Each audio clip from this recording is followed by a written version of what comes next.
Salam qızlar, necəsiz? İnşallah yaxşı olarsınız. Kanalıma və yeni bir videoma xoş gəldiniz qızlar. Mən bu videonu dünən çəkmişdim. Ancaq artıq gec olduğu üçün bugün paylaşıram sizinlə.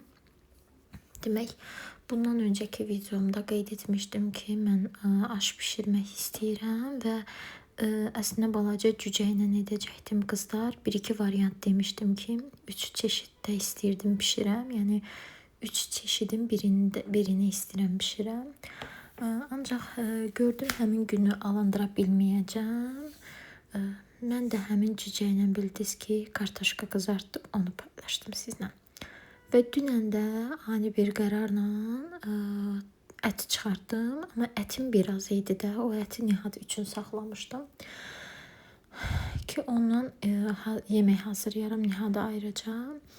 Mən də əti qaynatdım qızlar və belə qarışıq dəmdə aş bişirdim. Düyünü kənarda qaynatdım. Daha sonra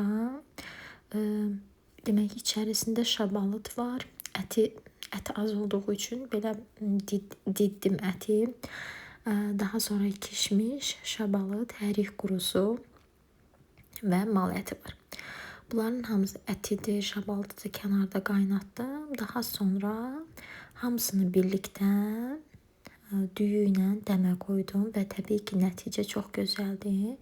Mən aşda alça turşusunu sevmirəm. Yavaş-yavaş artıq belə deyim, ərik qurusunu da sevməməyə başlayıram. Ona görə də qızlar düşünürəm ki, bundan sonra ancaq sadə kişmişlə edərəm. Çünki sadə kişmişlə olanda kişmiş şirin olduğu üçün gözəl dad verir. Belə bir aş bişirdim. Dedim sizlərlə də paylaşım qızlar, bir fikir olsun. Belə deyim də döşəməli plovun bir tık başqa variantı da demək olar buna. Həqiqətən də gözəl idi və nisbətən daha praktik olur.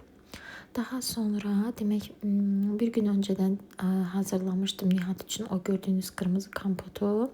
İçmişdi qızlar, biraz qalmışdı. Ona görə də dünən yenidən indi görəcəyiniz o böyük qrafinkada olan kompotu da dünən hazırladım. Onun içərisində də qızıl əhmədi alması var.